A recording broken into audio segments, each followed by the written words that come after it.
Olá, sejam todos bem-vindos a mais um podcast do Yoga Shanti. Estamos aqui hoje com a minha dupla dinâmica. E aí, galera, hoje tá um povo aqui, ó, está habitado, hoje tá divertido. Nós aqui com o irmão Rafael. Aqui a gente tá ali o irmão Eduardo, nosso irmãozaço também. Prato Eduardo. Bom, pessoal, a gente vai começando aqui, fazer um resumo do que a gente encerrou, né? Hoje é o nosso último episódio. Por isso temos aqui nossos ilustres convidados. A gente encerrou aí durante esses 9 episódios falando sobre os 4 livros, né? Um novo despertar, que a gente pega toda a história da espiritualidade, a história da tradição primordial, mostrando como todas as linhagens espirituais e religiões que surgiram ao longo da nossa história vêm de uma mesma origem ancestral, apenas pegaram coloridos diferentes em épocas diferentes e culturas diferentes. O livro A Magia da Vida, que a gente fala de como a gente perde aquela conexão com a vida de quando a gente é criança. E como encontrar também. E aí entra os caminhos de como encontrar. Não esquece. E é por isso que os dois estão aqui também, né? Um representando o caminho ocidental, o outro representando o caminho oriental aqui, né? Que a gente vai... Eles vão falar como que foi esse caminho deles nessa jornada, né? A gente tem o caminho, que é como se fosse uma escola através de 3 etapas de autoconhecimento, purificação e iluminação. É como se fosse basicamente um caderno de exercícios práticos ali para quem quer realmente entrar numa via espiritual. E a gente encerrou com consciência crística, né? Mostrando toda a história, além dos evangelhos canônicos que estão na Bíblia, com todos os outros evangelhos apócrifos, documentos sobre a história de Jesus, sobre como esses ensinamentos chegaram até o dia de hoje, o que é a consciência crística, como nós podemos acessar essa consciência, né? Afinal, como ele mesmo disse, o reino de Deus está dentro de vós, né? E aí hoje, encerrando, a gente, justamente para mostrar a tradição primordial, a gente mostra como... Resumidamente, né, existem vários caminhos, mas no Oriente existe um caminho proeminente da Raja Yoga, né? E no Ocidente tem o caminho, uma escola proeminente como a Rosa Cruz. Então, a gente tem o irmão Rafael aqui, que vai estar representando a Raja Yoga através da Kriya Yoga de Yogananda. E nós temos aqui o Frater, que Frater em latim é irmão, né? Frater Eduardo, representando a escola da Rosa Cruz também. Até uma coisa que ficou aqui muito engraçada para mim, coincidentemente ficou, né? O caminho, a verdade e a vida, né? Ai, que legal. Nem tinha percebido isso. E aí desperta o cara. Se não despertar também é na base. Hein? Legal, mano. Gostei. Agora tem que ser o 5º livro, pra falar sobre o éter, né? Falar do éter. Agora que eu tava vivendo bem... como a gente comentou ontem, né? Quando a gente começa a entrar nesse caminho, como o reflexo disso é o que o externo traz para ti, né? E como logo depois que eu me permiti emergir nisso, a vida me ressignificou e me mostrou que eu estava coerente com os meus pensamentos e meus valores através de pessoas que surgiram. Então, o senhor, que a gente tive o privilégio de conhecer há 5 anos, e a gente se aproximou e trabalhou mais isso. E os dois, né? Foram 2 seres que apareceram no meu caminho também, que já me ensinam e eu carrego com um grande carinho. Então, é muito bom ver o reflexo de Deus na nossa jornada, na nossa caminhada. E com isso, agradecer vocês por estarem aqui e para mostrar que tanto o caminho ocidental quanto o oriental, quando ele é tratado com verdade, com caridade, com amor, ele traz as pessoas talvez por um mesmo nível vibracional em que elas conseguem se encontrar e compartilhar, aprender, debater e tudo mais.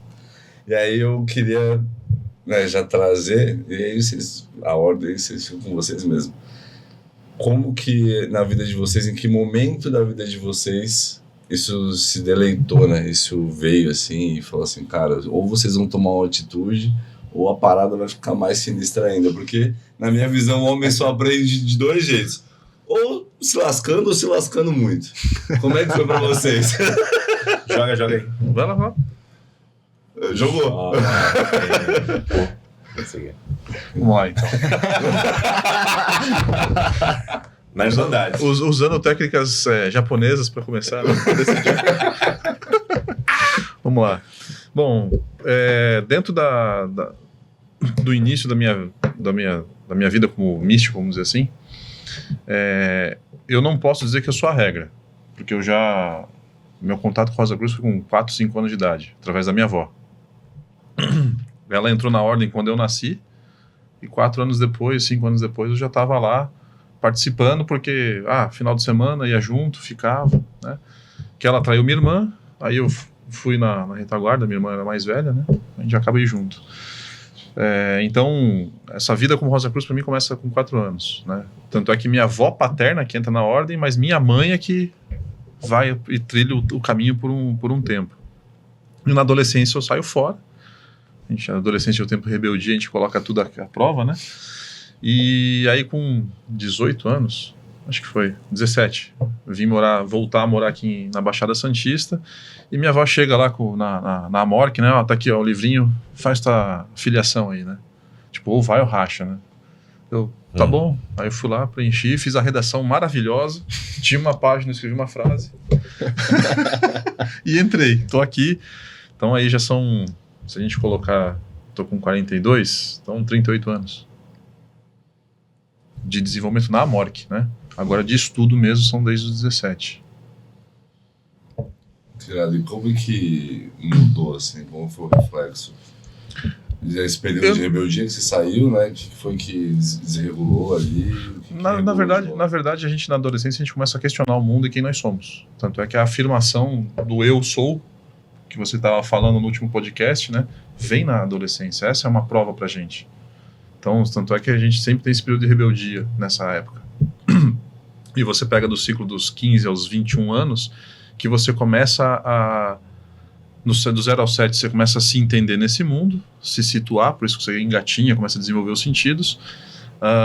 Dos 7 aos 14, você começa a trazer parte da sua personalidade, e dos 15 aos 21, entendo que você vai amadurecendo quem você é, para ter o seu ápice de quem você é dos 21 aos 28, né? Então, para mim, esse período de rebeldia foi natural, entendo eu, mas eu não sei dizer quem que é o Eduardo sem o estudo da Amorc. Isso que eu ia te perguntar agora. Não sei responder. Porque como eu nasci nesse negócio e convivi com pessoas Rosa Cruzes, não tenho o que dizer. Eu não sei quem é o Eduardo sem a Amorc. E nem vislumbra, não consegue nem imaginar o que seria. O que eu entendo como eu nasci dentro desse negócio, vamos assim dizer, eu acho que é uma meta de vida. Então é uma questão de resolução de alguma coisa, ou de trabalho, de serviço, com S maiúsculo, para o que a ordem precisar, ou para o verbo que eu preciso manifestar no mundo. E o que é mais importante, porque você acha que a Amorc ela passa para a humanidade, para a sociedade, né? Porque vocês fazem um trabalho para o mundo velado. Sim. Né? Quê? Velado. Um trabalho para o mundo muito no velado, silêncio. né? É mesmo? Sim. Pô, Tipo o Papai Noel real, assim, Papai Noel lá da... Não. Não, aquele que é verde. Não, a barba dele não é branca ainda. Tá faltando alguns quilos também. Vamos ver essa história, posso estar errado. Acho que é São Nicolau. Ele fazia tudo certinho e ninguém sabia. Todo mundo falou, mano, eu sei que alguém vai dar presente e tal. Ele nem ia de vermelho. É que o São Nicolau a gente vai ter tipo tanto a questão do Odin na tradição eslava, quanto nórdica, quanto o Jarilo na eslava. Não, São Nicolau. O cara da hora não precisa ficar falando, eu fiz aqui, doei 6. Então, essa que é a ideia. Como o Roberto coloca, não sei qual dos livros aí que ele fala da crucificação do ego. É o quarto. É isso. A meta da Rosa Cruz é você realizar em si, consequentemente no mundo. Aí você vai falar sobre o que é interno e externo. Esse é o ponto. Então, assim, para você trabalhar interno, você tem que fazer fora. Você tem que ser. Entendi. Só que é aquela coisa, eu não tenho que também falar, pô, eu fiz, botar propaganda, pagar carro de som, colocar... Adesivo em carro. Não, tem o pior de todos, que é você colocar, pagar like aí, e visualizações. Adesivo em carro foi mal. Dá pra ter falado isso. Não, saquei muito. Então essa que é a ideia. Tanto é que o Rosa Cruz, ele gosta muito de fazer algo, né? E é uma das coisas que a gente tem que, no nosso código de vida, por exemplo, que é quando a gente vai, que acho que é o 3º ou 4º ponto, que quando a gente vai nos alimentar, a gente deveria abençoar os alimentos, agradecer por aquilo, né? E que de uma maneira vibratória ou espiritual a gente compartilhe com aqueles que têm essa carência também. Então essa que é a ideia. Então da minha casa, é pouca coisa, concordo que seja pouquíssima coisa, mas já é alguma. É melhor do que nada, porque isso vai criando uma consciência em você que quando se apresentar de fato a situação real, você tá pronto pra fazer. A gente coloca uma frequência, né? Uma intenção. Nunca velho. Porque de repente, como você vibra, mano, você pode fazer uma cascata. E um pensamento bom que eu tenho. Eu sou um pensamento bom, positivo, mano, mas às vezes desencadeia uma parada, né? Você não sabe, a gente nunca sabe. Mas é melhor não, dentro de casa. mas é melhor não saber. Porque daí senão você saber. fica falando, porque eu fui o estopim daquilo. E não é o intuito. É só que seja. E você, Rafael, como é que foi essa sua entrada nesse caminho? Tava em casa, o que eu lembro, né? Tava em Não foi casa. com o Joaquim Pô. Na adolescência, principalmente, assim. Não tem um lugar exato, mas eu tenho momentos, assim. Na adolescência, lá deve ter uns 18 anos, 17, eu tava em casa, minha mãe, acho que deixou um livro lá, jogado no chão, algum canto, não lembro onde tava. Era um livrinho do Shri Prabhupada, que é a reencarnação, que é aquele da evolução, macaco, vira ser humano. Aí no final do ser humano tinha um 8, a caveira da morte, aí lá embaixo aconteceu um monte de coisa e voltava o bebê. Era tipo bebê, adulto, sei o quê. Interessante essa Aí história. na hora que eu li o desenho assim, falei, mano, isso não é possível. Eu não acreditava em reencarnação, nada disso. Mais católico, né? Minha avó que me criou, minha mãe que me criou, meus tios, mas principalmente meu tio marrom. E aí, mano, eu peguei o livrinho e li de uma vez só.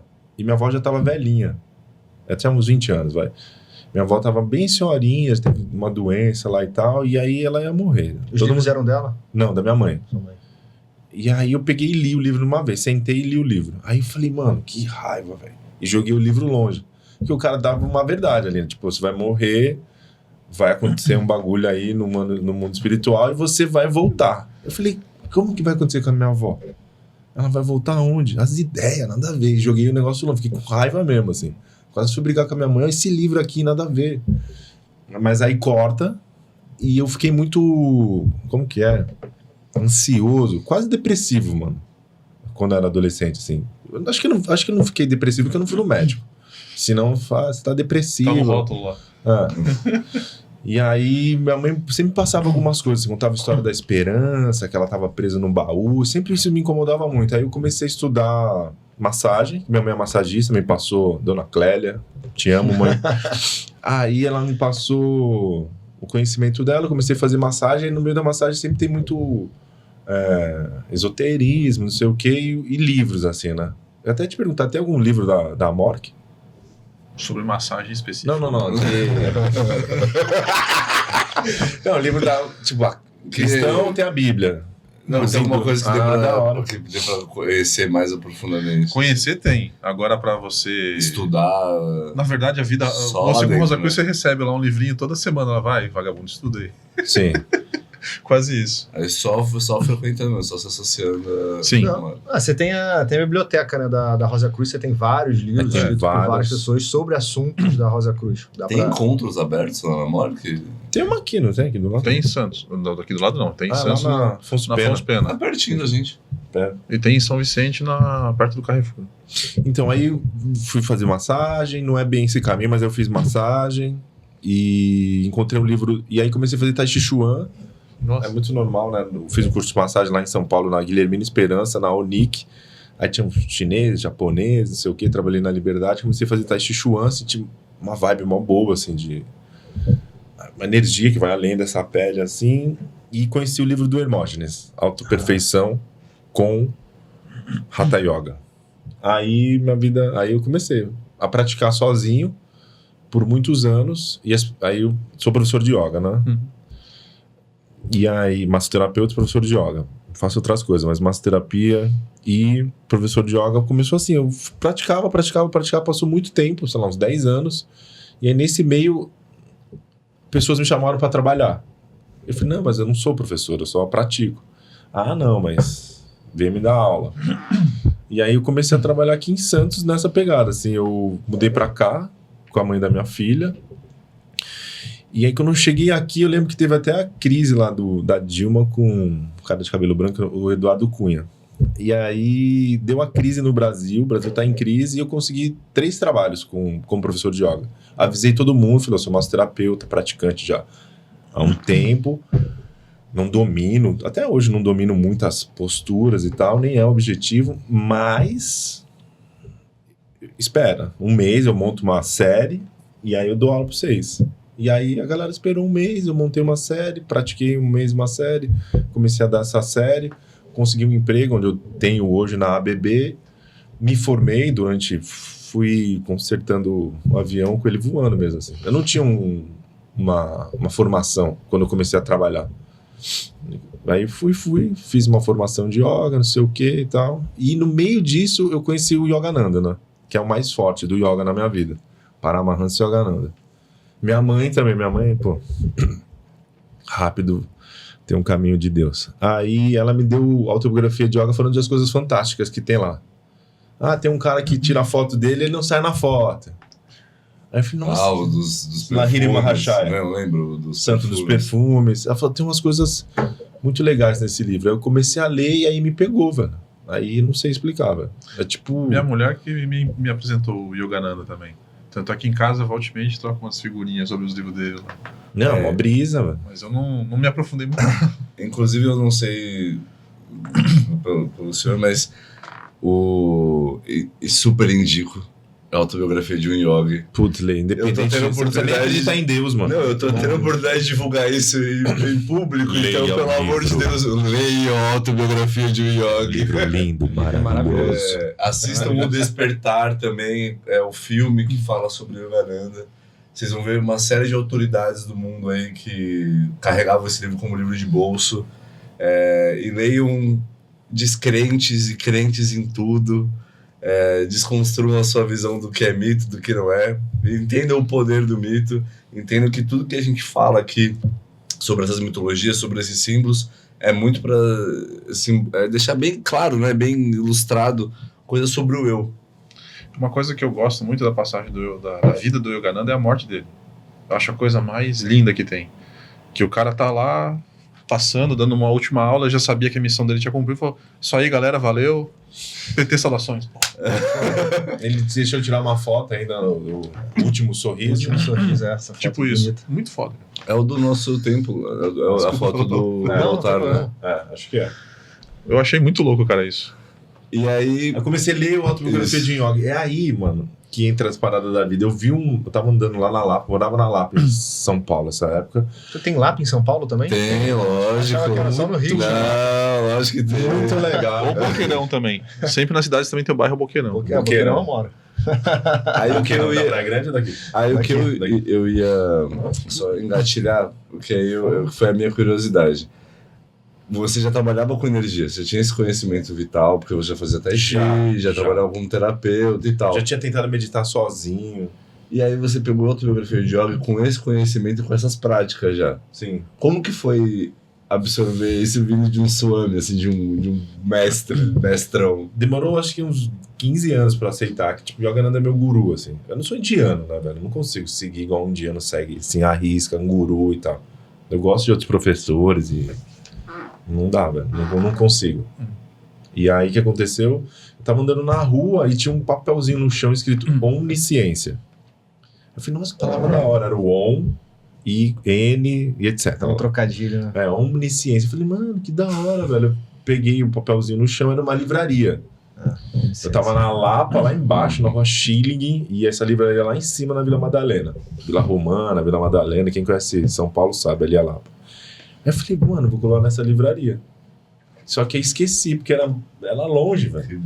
Esqueci totalmente. E um dia eu comecei a trabalhar numa academia chamada EcoFit, dando massagem lá e tal, e do lado era a livraria. Eu um dia, na hora do almoço, fui dar um rolê, vi a livraria. Falei, nossa, livraria! Nossa, vou entrar. Aí, na hora que eu entrei, mano, tinha um cara com a minha face hoje, assim. Ele tinha barba, cabelão, não sei o quê. Era o Nilo. Tomara que ele assista isso. O Nilo... Manda pra ele o link. Eu vou mandar. Nilo, você nem deve lembrar disso. Aí eu entrei, eu li pra cara dele e falei, nossa, mano. Comecei a conversar com ele. Eu falei, aqui tem um lugar, não sei o que, de meditação. Tem uma salinha lá. Eu ia lá toda tarde meditar, às vezes tirar um cochilo também. E que eu não consegui. Um dia entrei lá, fui meditar, falei, mano, uma salinha da hora, dei uma deitadinha. Ele abriu a sala, eu tava dormindo, uma vergonha. Mas aí, ali, a Onisciência é a maior distribuidora das obras do Yogananda em português e etc.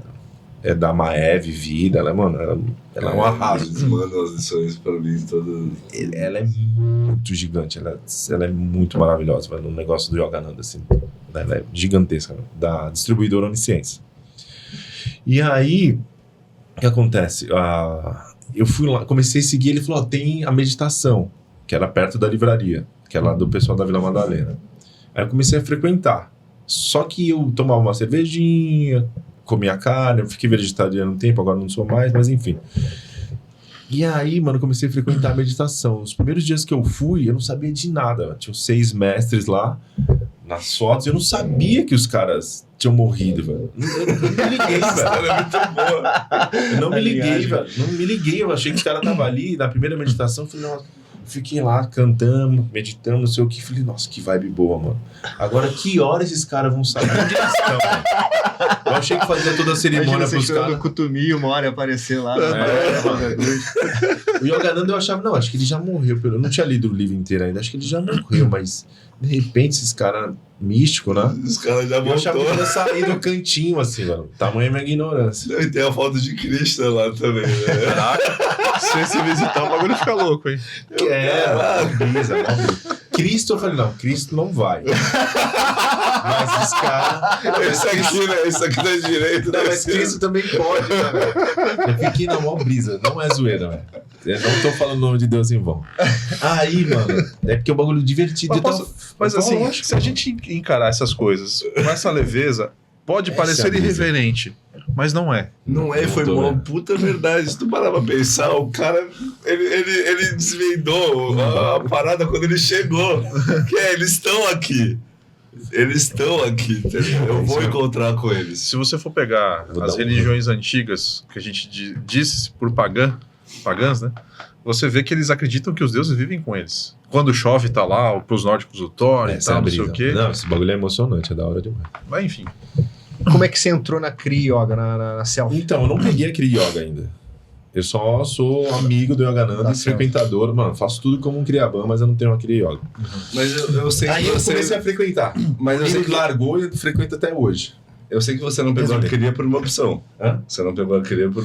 Porque eu não consegui seguir o Yogananda. Agora eu vou de boa. Esse ano que vem eu pego, velho. Eu não consegui seguir o Yogananda como um discípulo, mano. Acho que meu ego é tão grande, eu sou tão burro, que eu não consigo ver o cara como meu mestre, meu pai, tá ligado? Espiritual. Hoje, de boa, meu papai mesmo, assim. É interessante que você falando isso. Pra mim, eu tenho dois... Tinha vergonha, mano. Você tinha vergonha de andar com o livro do Yogananda. Eu achava que, lá, ó, religioso lá, o hipócrita. Eu não sei se você comentou do Yogananda, que ou seja, uma pessoa morta que é nosso mestre seu, né? E que eu também, em alguma medida, bebo da fonte também. Sim. Mas eu não consigo... Eu consigo sair com o livro do Platão na rua. Porque Platão, pra mim, é o cara que eu mais leio, é o cara que eu mais sigo, né? No sentido de tentar manifestar o que ele, o que ele ensinou. E, enfim... Sei lá, cara, é um negócio louco. Às vezes, não é louco, né? Mas a gente pegar essas pessoas que já... Essas personalidades que não existem mais, mas que são eternas, é um negócio muito... Como entrar em contato, né? Talvez seus livros sejam um caminho até pra alguém que... não escolhi Jesus, mas... beleza, meu mestre Yogananda, vou tentar entrar em contato com ele com... Tem inclusive exercício esse caminho. Exatamente. Isso é tão maravilhoso, né? Foi o que... Quando eu peguei... E eu falo isso com orgulho. Eu tenho o esboço, eu tenho antes de ser publicada a Magia da Vida. O negócio estava tão pegado em mim que ele me deu logo o esboço. Quando eu abri o Magia da Vida, é exatamente essa democratização do conhecimento, tá ligado? Tipo, é puro, ele é lindo, ele é para todo mundo, ele vem de todos os lados, ele vem de um livre-arbítrio de você literalmente escolher o que faz sentido para ti. Você pode encontrar até igreja católica, galera. Se é o que tá alimentando o teu ser, você é uma pessoa maravilhosa, você não precisa mudar nada. Cara, incrível. Que coisa boa. Eu preciso trabalhar, eu preciso sentar, meditar, fazer alimentação regrada. Eu tenho um trabalho, tem que ser pegado aqui. Os dois falaram uma coisa muito interessante, que eu até queria puxar um gancho depois pro Eduardo. A questão de quem passa o ensinamento, né? A tradição oriental, ela tem muito essa questão do guru, de um mestre que vai passar para um discípulo através desse caminho. A questão ocidental, ela já não tem tanto a questão do guru, mas ela tem mais a questão dos mestres, justamente, e às vezes como entrar em contato com esses mestres, né? Psíquico. Então, queria aproveitar essa deixa para esse gancho, para Eduardo tentar explicar um pouco mais assim essa questão da Rosa Cruz, né? De não ter um guru específico. E já emendar em começar a explicar pra gente, depois de pedir também pro Rafael, como é que é estruturada, como é que funciona alguém que queira entrar na Rosa Cruz, como é que ela ensina, e depois também na Self-Realization Fellowship, que o Yogananda fundou. Bom, primeiro que a Rosa Cruz é um movimento, né? Ele tem o início aberto, vamos dizer assim, no século XVII, os manifestos lá, os 3 manifestos de 1600 e... 14, 15 e 16. É isso mesmo? Bom, enfim, nesse ponto, o que mais importa é a mensagem em si desses manifestos. Claro que o século XVII em si é um bom lugar para a gente situar. Então, hoje a Rosa Cruz, a MORC, com a qual eu fui empurrado desde criança, vamos dizer assim, ela se separa por jurisdições no sentido das línguas, porque entende-se que as culturas e as línguas são coisas correlatas e cada uma vai ter sua especificidade, né? Hoje o comando da MORC é de um italiano. Não vou fazer piada aqui, mas enfim.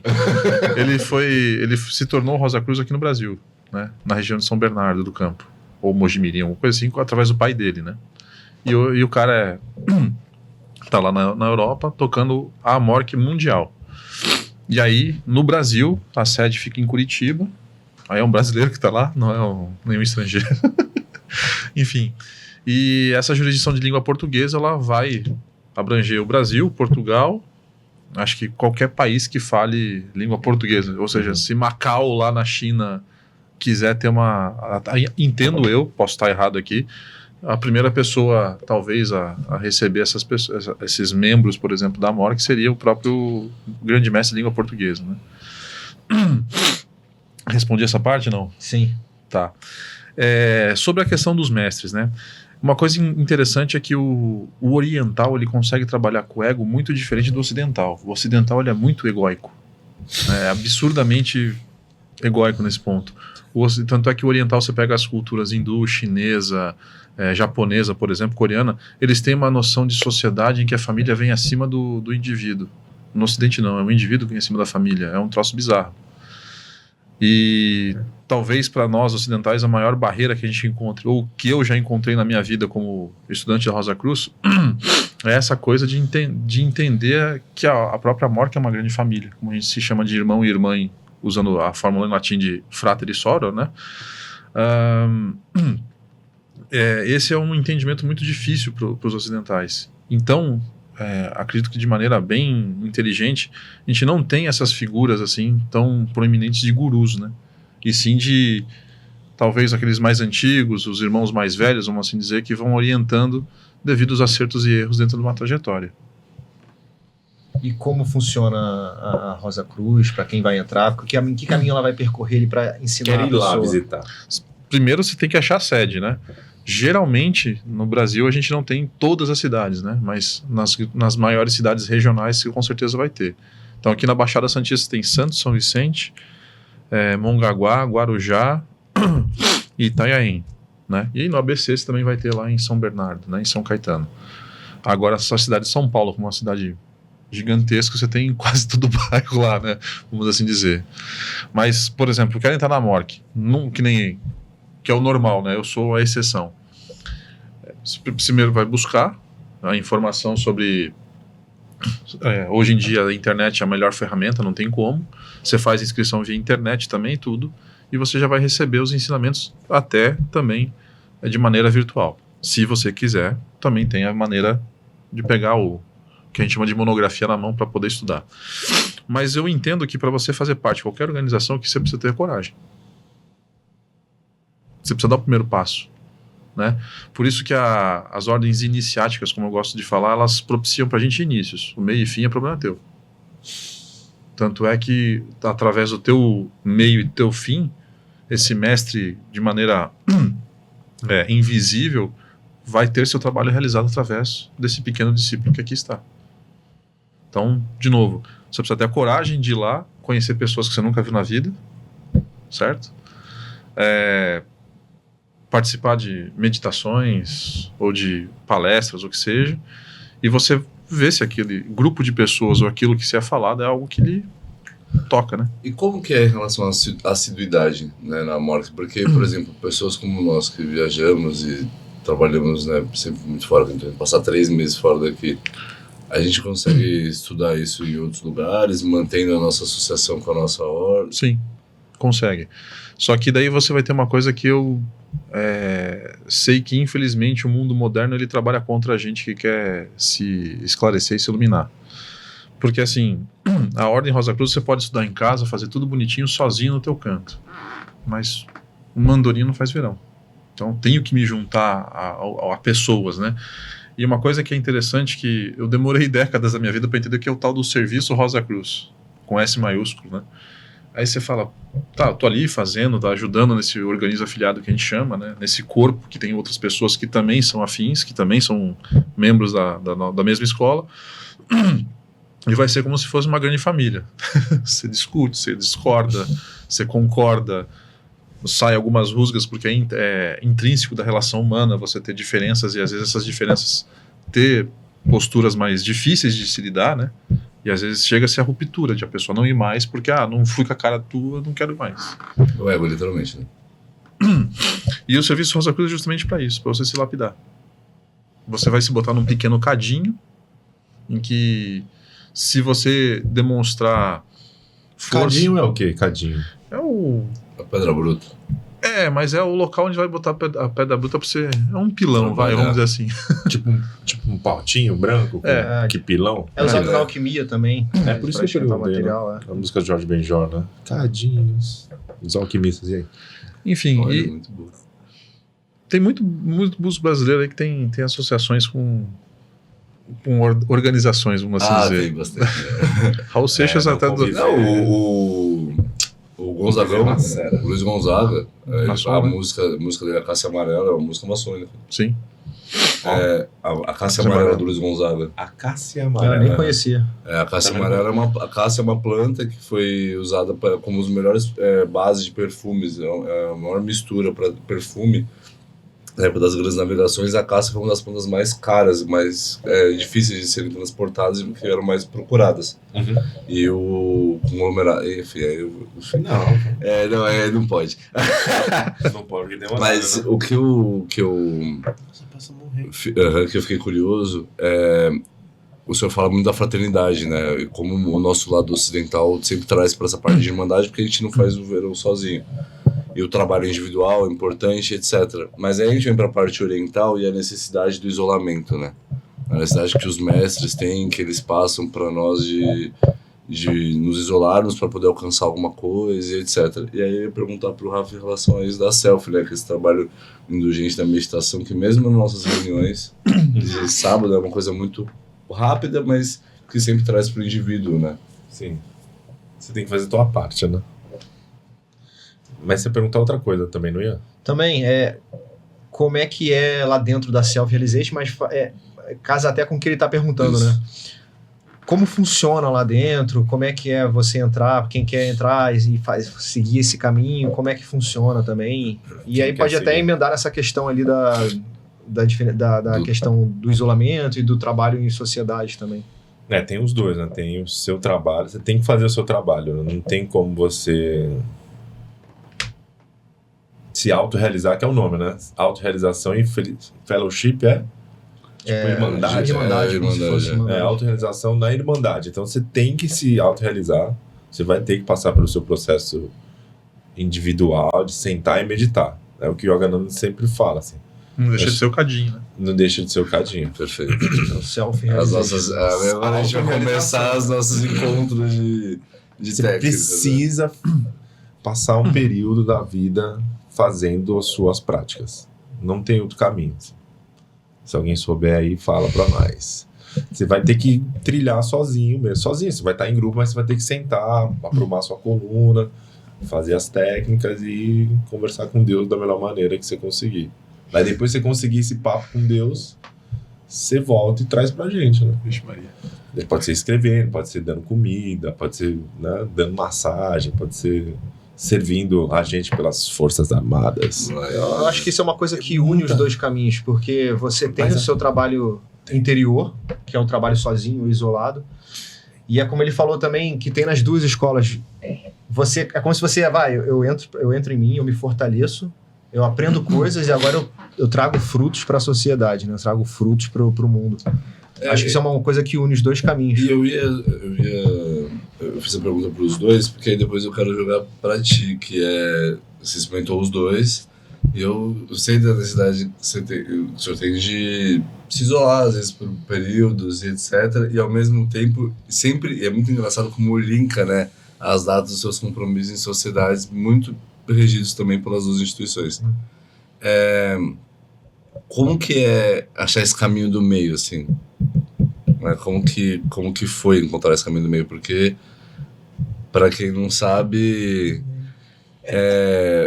meu amigo, meu irmão, porque é muito engraçada a questão do mestre, guru, professor e tal, porque foi um embate nosso no começo do podcast. A gente não sabia como, porque eu vejo ele como irmão, mas eu vejo ele como senhor, é da hora. Com uma série de outras coisas. Aí ficou o senhor, né? Porque na nossa instituição... Mas o senhor, até no trato, verdade, no trato meu do dia a dia, eu chamo as pessoas de senhor e senhora.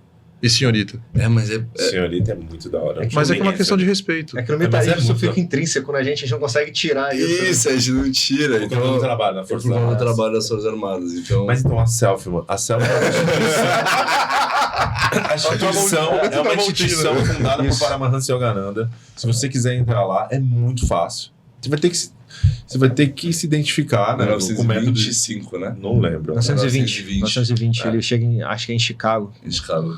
Então, ele fundou a Self-Realization. Na Índia, ele fundou o Yogoda Satsanga. E ele fez uma escola, o Paramahansa Yogananda. Fez escola de criança, Yogoda Satsanga.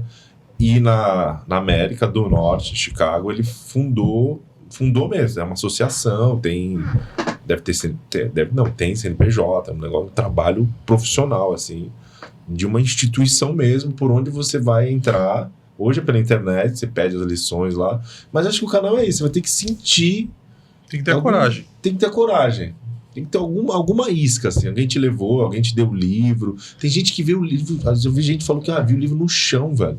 Olhei pra cara do Yogananda e aquela cara me pegou, assim, velho. Não teve força. Mesmo você usando a palavra isca, tem um conteúdo psicológico bem interessante. Se você joga isca, o peixe ele tem que ser atraído. Alguma coisa tem que fazer o peixe se mexer. Exato. Coragem. É o motorzinho. Tem que ter. Porque depois que você entra, eu tô na Selfie, acho que meu filho tem 14. 2 pra trás, 3, uns 17, 18 anos. Velho. Caraca. Eu já fui em vários grupos, hoje eu frequento o grupo de Santos, onde eu trabalho mesmo lá e tal. E... Se eu for um dia lá, vou ver você lá. Hoje, inclusive. Todo sábado. Hoje? 3:30 da tarde, quem quiser, convidadíssimos. Só ir. Então, eu conheci os dois lá, né? Foi. Eu falei, nossa, que da hora. Eles parecem muito comigo, assim, né? Apesar das diferenças, a vibe, né? Sim. Se olhar, eu quero ficar perto desses caras aqui, velho. Vou dar um jeito. Não, me dá o seu celular aí, vamos trocar ideia. Vamos ser amigos. Quer ser meu amigo? Quinta série, vai ver. Sério, velho. Sério. Porque tem uma...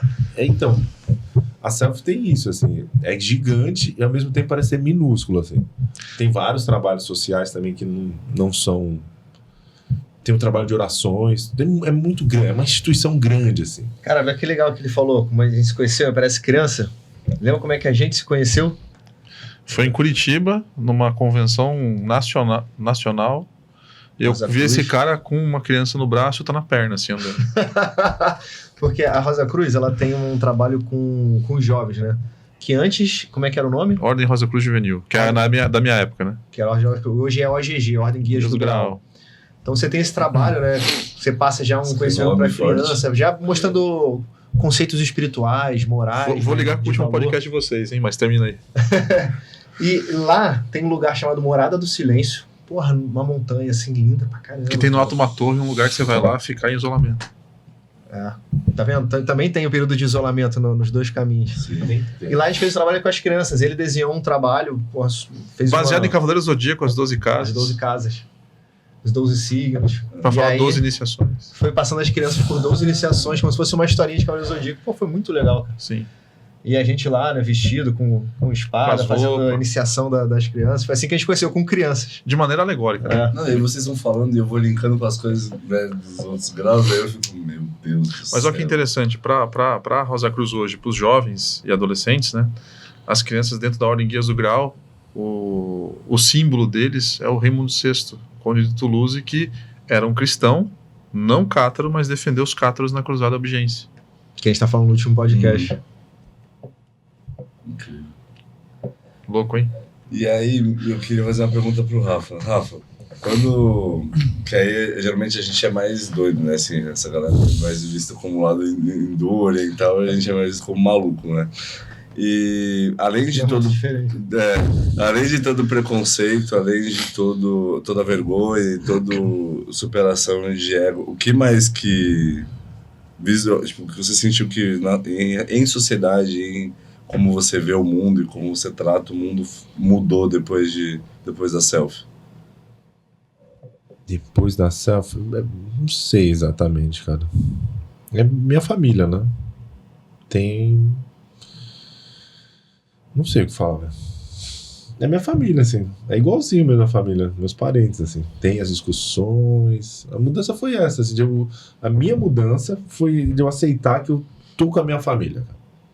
Eu não vou concordar com tudo, uma hora eu vou estar de saco cheio, sabe? E, ao contrário também, vão estar de saco cheio, né? Não querem me ver com a minha... como que é o nome? Vontade. Extravagância. Tem uma galera que eu já me vejo, já falei, "Ih, lá vem o pavão, mano, putz. Vai falar, vai dar ideia, vai querer fazer, vai querer gravar, vai querer mostrar, vai querer... Calma, Rafael, para. É isso. São os mestres, né? Calmando a gente. É isso, eu não sei, viu? É uma família mesmo, assim, cara. Não tem como explicar o que mudou. Não... Você não acha que a diferença é só que você escolheu essa família em relação a outra? Então, mano, hoje eu escolhi, velho.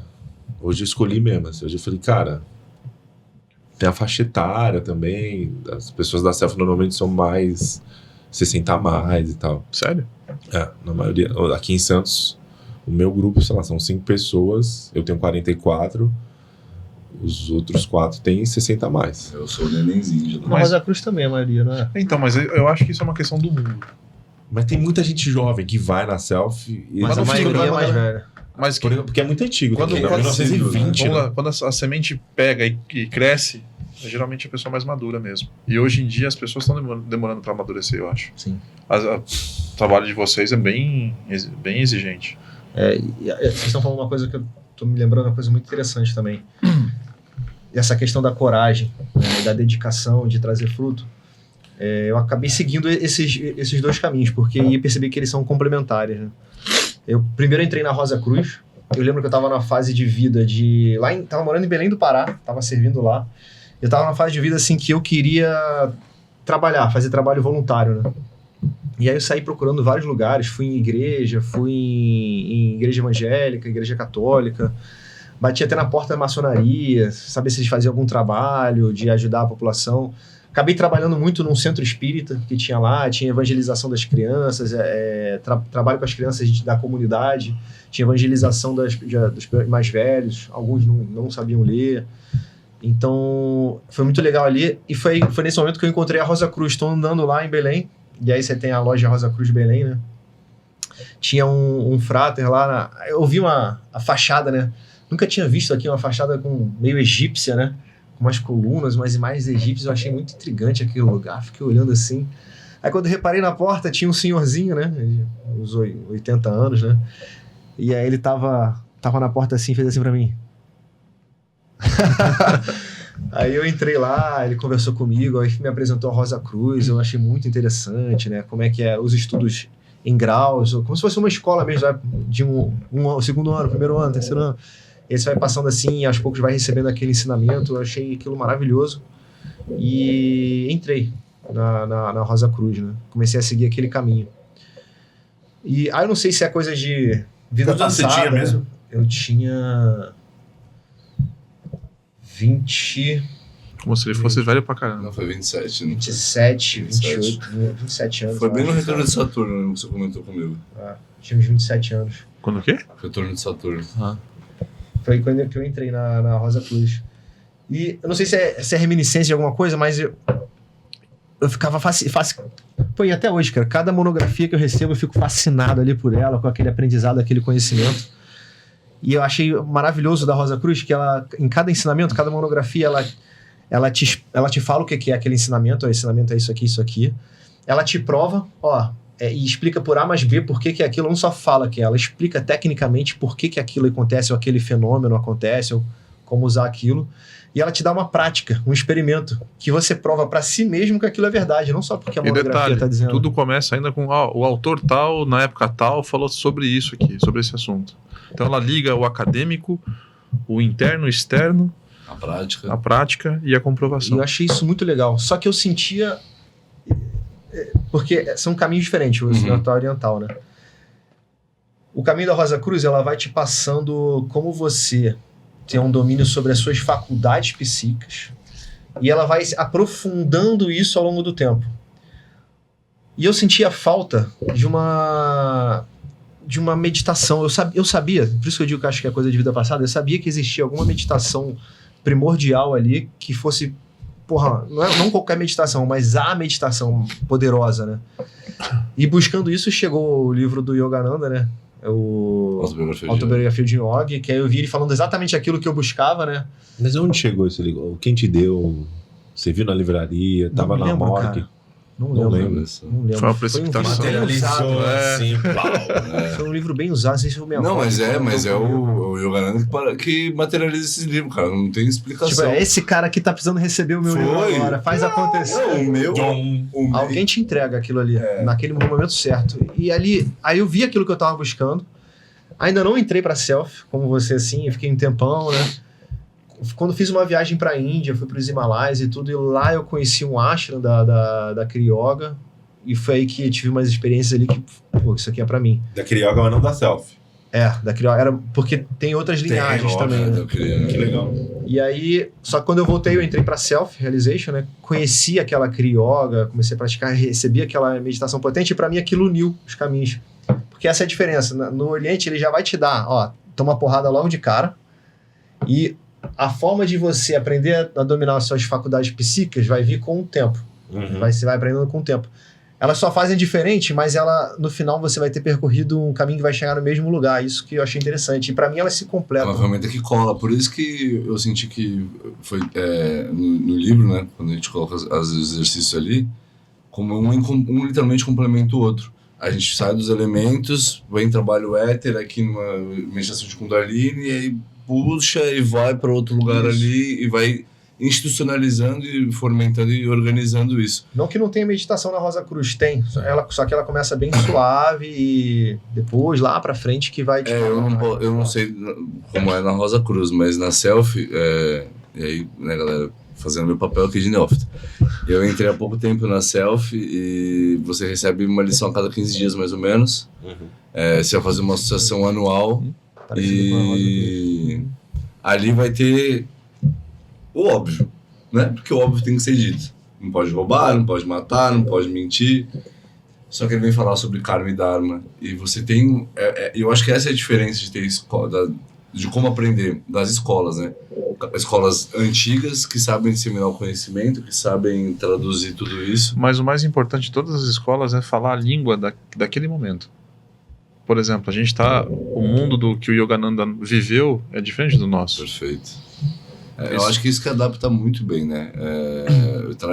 São livros que você lê de uma forma muito fácil, tem uma didática muito boa, e que é para esse mundo frenético que a gente vive hoje, porque é muito difícil executar as lições da Selfie com a nossa rotina, por exemplo. Na Selfie você fica por várias horas meditando ou não? Você tem a proposta. Porque assim, é isso, você recebe o conhecimento e você vai aplicar ele da forma que você necessita.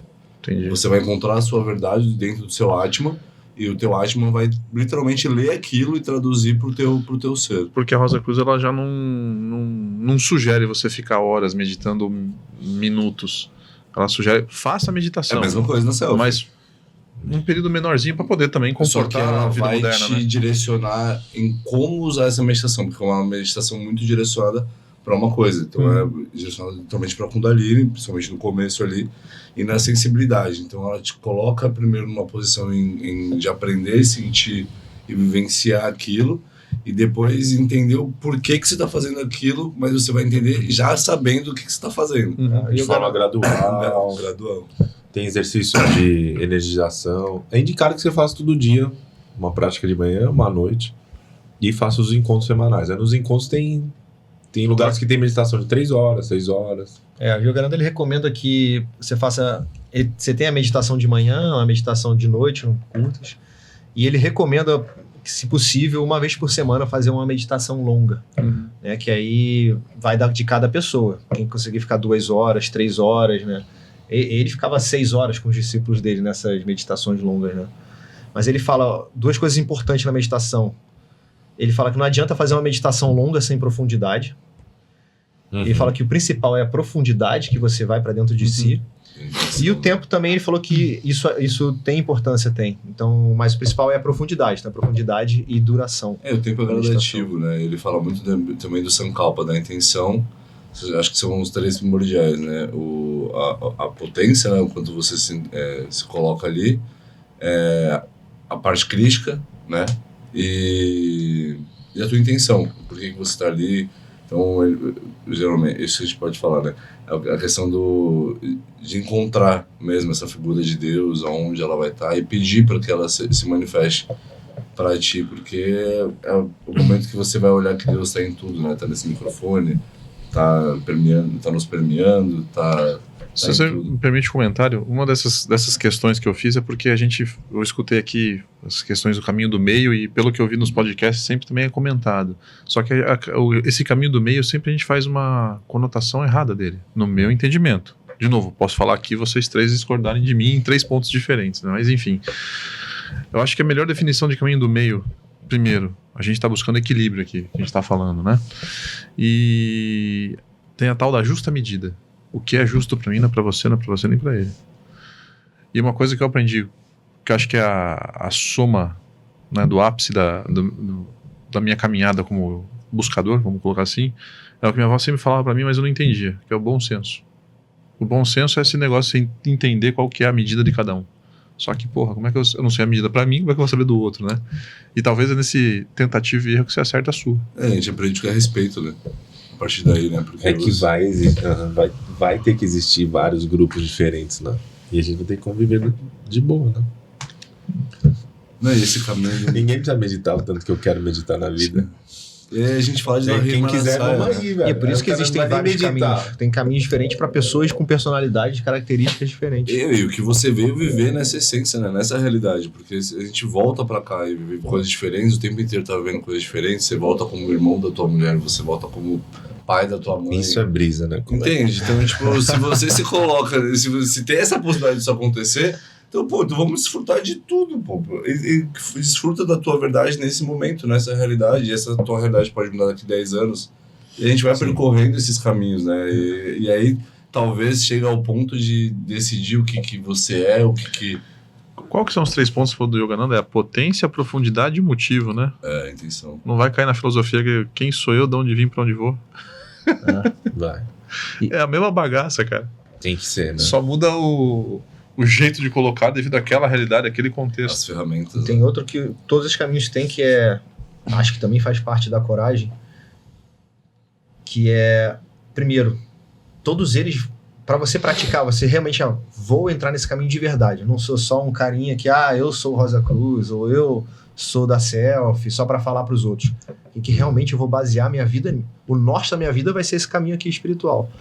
Então, para você fazer isso, você tem que se dedicar. Então, você vai ter que tanto estudar a teoria, como praticar a parte prática. Né? E você precisa de tempo. Então, você vai ter que abrir mão de um tempo no seu dia a dia para você praticar. Porque aquilo você definiu para você que aquilo na sua vida é a coisa mais importante. E para isso precisa de coragem, porque todos os caminhos vão precisar de tempo e dedicação. E você, não só isso, quando você chega num ponto onde aquilo mudou completamente a sua vida, e você fala assim, cara, agora tá na hora de dar frutos também. Não quer dizer que você chegou no pico da montanha, mas você chegou num momento do caminhar que aquilo está transbordando em você sente necessidade de passar aquilo para as pessoas. Isso também exige coragem de botar as caras, né? E também vai exigir mais tempo, ou seja, você vai ter que sacrificar ainda mais tempo da sua vida para não só se transformar, como passar aquilo para as pessoas. Então, é um caminho de coragem e dedicação. Mas olha que interessante, a gente está falando de coragem, do passar do tempo, essas coisas todas. Mas o que é o segundo ou minuto se não uma porta que se fecha nas tuas costas? E uma coisa muito interessante, nossa vida moderna, o ativo mais caro que nós temos é o tempo. É o maior valor, né? Não vou dizer que é maior valor, porque o valor nada mais é um número com sentimento atribuído a ele. Tanto é que quando eu dou aula eu falo isso para as pessoas. O que é tempo, o que é número e o que é valor. Só que o que a gente entende por sentimento, as pessoas geralmente levam, me provoca alegria, tristeza. Não é isso. 1 metro é uma distância, é um sentido que eu pego, é um sentimento que me causa.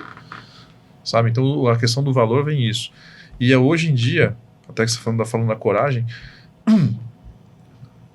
todos os caminhos que a gente está falando aqui, seja A ou B, que é a mesma coisa.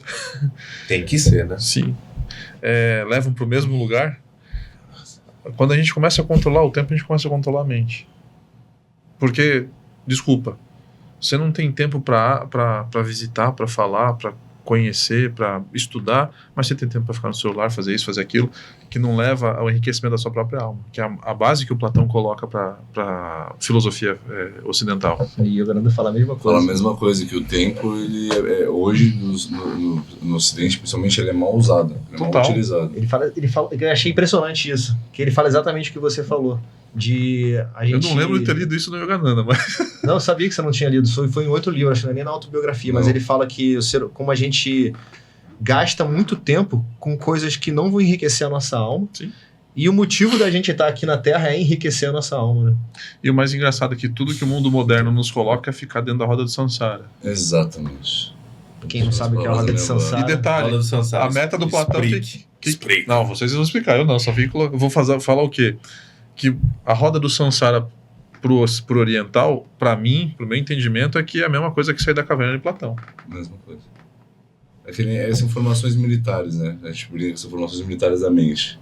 Que ela limita a gente num combate direto e frenético. Então a gente tem até a Lotus. Se vocês olharem a formação militar da Lotus, que foi usada, até exemplificada no Bhagavad Gita, ela é a pior para você combater. Porque ela é um labirinto sem fim. Você fica preso ali, você não tem saída e ela vai te engolindo.